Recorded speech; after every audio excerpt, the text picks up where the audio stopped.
Hey guys, just want to come on here and do some UFC 249 thoughts and recap. Maybe a little look ahead to the next couple of cards. I'm still new to this, so I apologize if the volume or I don't have a mic, but if the volume or the quality's, not the best. Still working on it, still learning. But we'll jump right into it. Ryan Spann defeats Sam Alvey by split decision. I could have seen a draw, given the third round by Sam Alvey. It's a good fight. Spann nearly finished Alvey in the first, but yeah, it's a good fight. I thought it was a draw, split for Spann. It's a good fight. Bryce Mitchell puts on a clinic, defeating Charles Rosa, 30-25, 30-25, 30-24. Yeah. I mean, it'll be interesting to see who they match up Bryce Mitchell with next. But his cardio held up, and he's going to be a force. He's going to be a force to be dealt with. If he can win those grappling exchanges and his cardio holds up. He's super young. Be interesting to see where he goes. Vicente Luque defeats Nico Price, TKO round 3. Nico Price had his moments in this fight. There was a few times where it looked like he could have finished Vicente Luque. At the end of the day, the technique of Vicente shined, and he was able to land the cleaner shots and overcome the power of Nico Price. Great fight, though. Great fight. But yeah, another war for both guys, but just another war that Vicente Luque's been in. So it'll be interesting to see where he goes up and who he faces next as well. Carla Esparza defeats Michelle Waterson. Split decision. Had a strong feeling it would be a split decision before the fight, one way or the other. 30-27, 29-28, and 27-30. I scored it for Michelle Waterson. I thought she won the fight. Wouldn't say it's a robbery by any stretch, but yeah, no, I definitely scored it for Michelle Waterson. But it is what it is. Carla Esparza was able to win the exchanges late in the fight, and you get those kind of judges in Florida. A 30-27 both ways, that makes no sense though. All right, so Alexei Olenek defeats Fabricio Verdum by split. Warned you guys, don't touch that Fabricio Verdum line. There's no way he should have been that big of a favorite coming off of an USADA layoff. 2 years, 42 years old. I know they're both 42, but Alexei's at least been active. Now, Fabricio did have an opportunity in this fight, especially in the second round, to win, but man, Verdum, he did not look good. Did not look good at all. So yeah, Alexei Olenek wins that one. Anthony Pettis defeats Donald Cerrone, unanimous decision, 29-28. I scored it for Cowboy,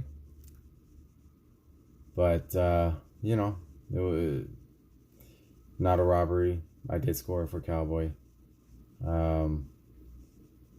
Cowboy had a pretty bad eye poke that he incurred. Ref didn't see it for whatever reason, let it continue. So Cowboy was kind of fortunate not to get finished in that sequence. That would have been a real bummer. But yeah, it'll be looks like Anthony Pettis will go into free agency with a W. Probably go to Bellator with his brother. Yeah, I think some easier matchups over there for him. Prolong his career a little bit. Cowboy still has something in the tank, in my opinion. Still has a few fights left in him, but it needs to be, lower. Basically, not top 5 or top 10. See Cowboy fight guys outside of top 10. put on fun fights. Greg Hardy defeats Yorgan De Castro via unanimous decision. I took a little bit of a loss on this one. I had De Castro straight, but I also hedged a little bit. I had Greg Hardy by decision because it was like plus 280. I thought, if Greg Hardy wins, it's probably going to be by decision. De Castro just no activity. He was landing great leg kicks in the first round. Looked like maybe he hurt his foot. Maybe that's why he stopped throwing them. But man, if he had just landed a few more of those leg kicks, could have been a different outcome. We'll see who they match Greg Hardy up next. He's a super athlete. He's learning. Not sold on him. Would never take him as a favorite. But yeah, he's still fun to watch. Looks like Sideshow Bob out there a little bit with his hair and stuff. But yeah, a little bit of a letdown performance by De Castro. He just couldn't close that distance. Greg Hardy does have that size advantage. He's gonna have a big size advantage against a lot of heavyweights, to be honest. So we'll see where he goes next. They still need to match him up with really nobody in the top 10. Give him top 15, top 20 guys for another year. Then we got Calvin Kattar defeats Jeremy Stephens by KO. You got Jeremy Stephens has a chin on him, and Calvin Kattar cracked it. Calvin Kattar was getting eaten up a little bit in that first round. So for him to weather that storm over Jeremy Stephens, and I didn't even realize Jeremy Stephens had missed weight by 5 pounds. So it was a good win for Calvin Kattar. Good win for Calvin. See who they match him up with next. He does show that vulnerability to leg kicks. Stephens was exploiting it. But at the end of the day, Calvin Kattar's crisp boxing is just a little bit too much. So we got Francis Ngannou defeats Rosenstruck by KO round 1. I thought Rosenstruck would be the last real challenge for Ngannou, just given Rosenstruck's stand-up. He's a world-class kickboxer. And he made a critical mistake when Ngannou was closing the distance on Rosenstruck. Rosenstruck threw a little inside leg kick, put himself out of position, and that was a wrap. You can't make a mistake like that against Francis Ngannou. It's funny because if Rosenstruck had found a way to win this fight and they gave him Stipe, I think Stipe would have run through Rosenstruck. But hopefully we get Francis Ngannou in the rematch against Stipe, because I think Ngannou takes that fight all day. And in fact, I don't think anybody's going to beat Francis. Let's see. Let's see the rankings. Heavyweight rankings. So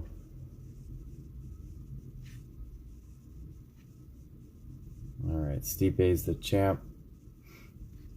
I think Francis wins that rematch. I bet Stipe was watching that fight, hoping Rosenstruck would find a way to win, so he could call out, so they can make that matchup.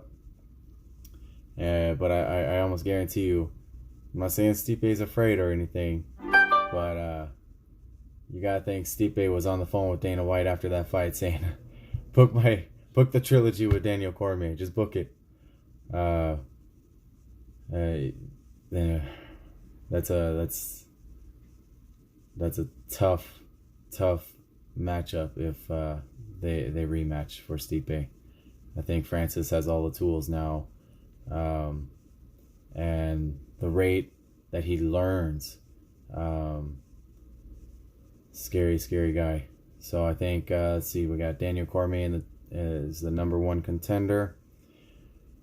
Who knows if he's even gonna fight again? I think they probably do the trilogy with Stipe. I don't know what you do with Francis in the meantime, because right behind, Francis is the number 2, Curtis Blades is the number 3, Junior Dos Santos the number 4, Derek Lewis 5, Rosenstruck 6, Volkov 7. I mean, who's gonna beat Francis here? Francis already beat Blades twice, beat Junior Dos Santos. I would love to see him fight Cormier, but Cormier doesn't want that. Volkov, that could be interesting. Volkov has a lot of size, could keep Francis at bay. But I think Volkov needs another win there.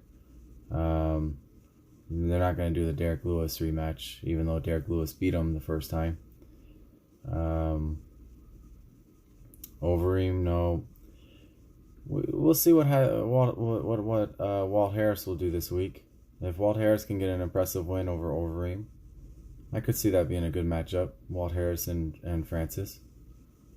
But after that, man, I mean, it's slim pickings. You start running into guys like Augusto Sakai, Alexei Olenek. And I think Francis Ngannou is going to get that belt and hold it for basically as long as he wants.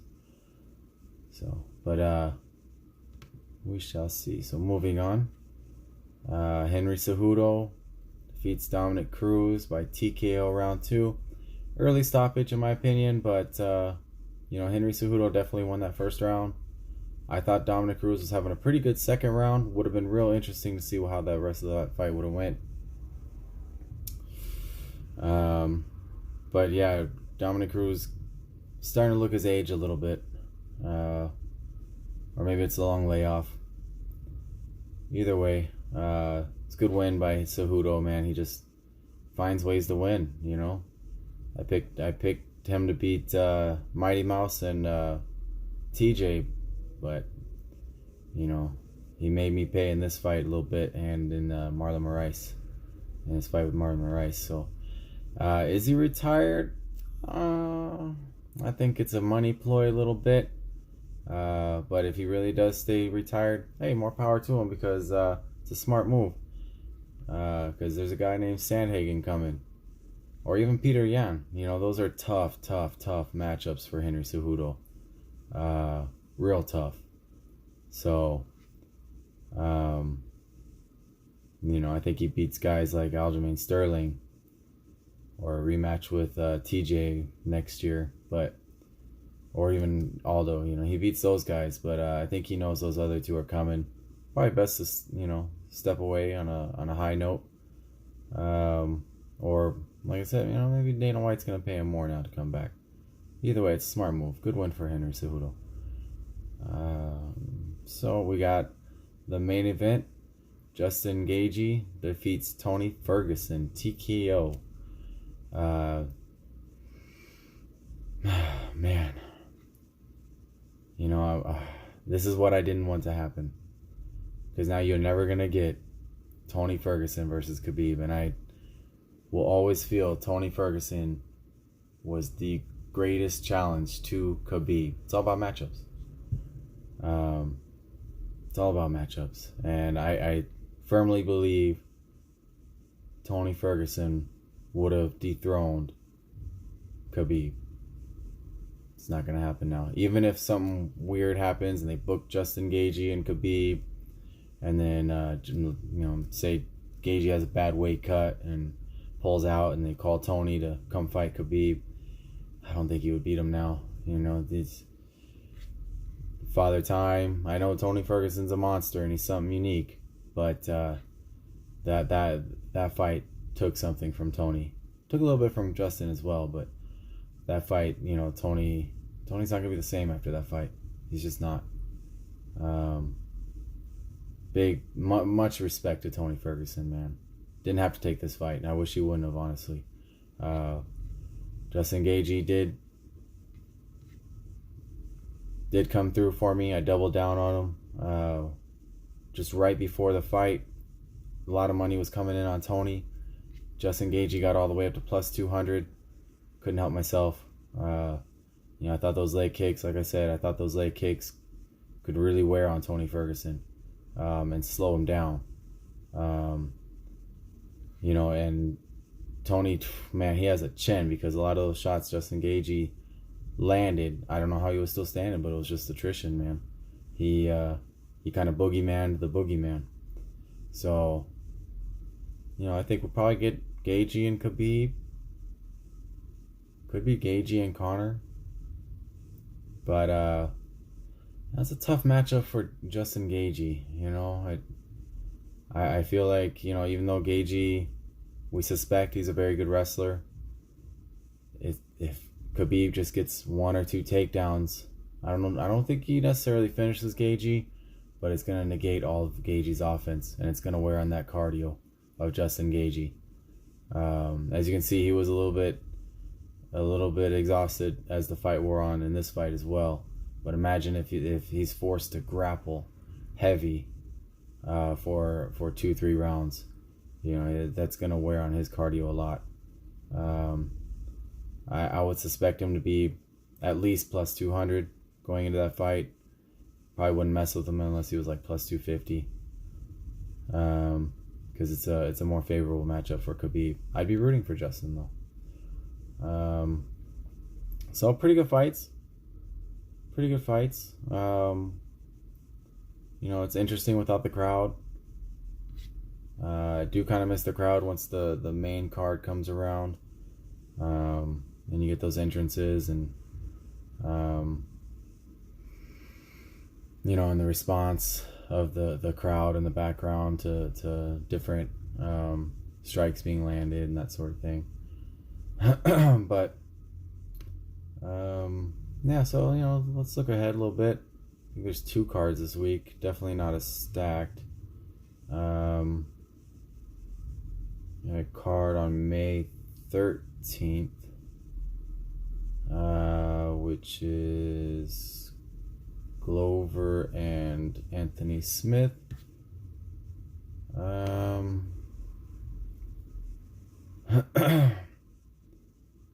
Look at the odds here. I love Glover.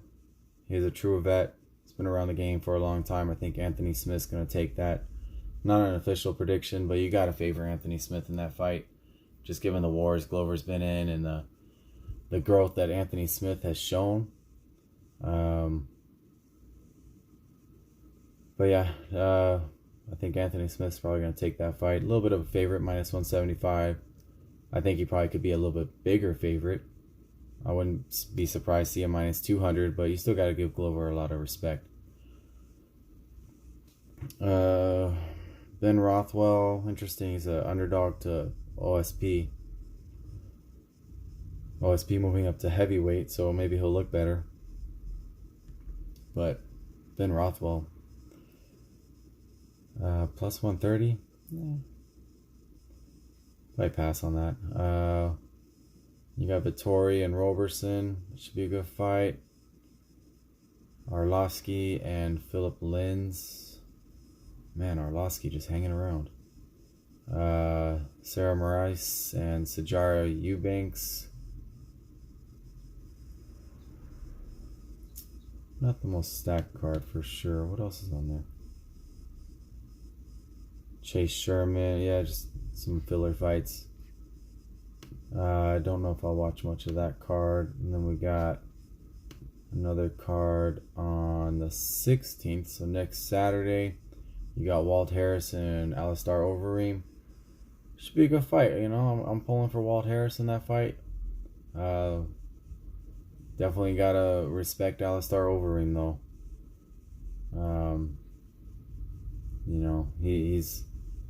He's no joke. He's getting up there in age, and those wars have caught up. But let's see what else we got. Claudia Gadelha versus Angela Hill. I think you gotta take Claudia in that fight. She can exploit Angela Hill's biggest weakness, which is her non-existent takedown defense.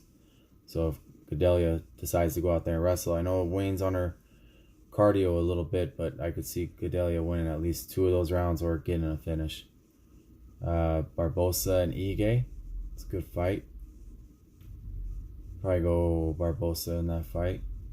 It's about to pick him. Eric Anders and Jotko. Okay, interesting. Here's a fight. This one kind of sticks out at me a little bit. Marlon Vera versus Song Yadong. Marlon Vera plus 160 on some of these books. I don't think that's bad at all. Again, not really into research, but just going off of memory. This fight obviously isn't in China. Not an official prediction, but I think looking ahead, I think Marlon Vera is a good underdog. Plus 160, plus 155. If it was in China, probably would leave it alone, but that's something I'm looking at, Marlon Vera. Nothing else really catching my eye here. I got Matt Brown on there. Mickey Gall, Ray Borg, Ricky Simon. So there's some okay fights on there. Nothing to blow your hair back, but yeah. All in all, it's a good night of fights last night. I'm gonna try and put out some more videos, especially for the bigger cards. I don't have, you guys are just kind of getting my opinions, usually without any kind of research. Just kind of my gut feelings and how I could see things playing out.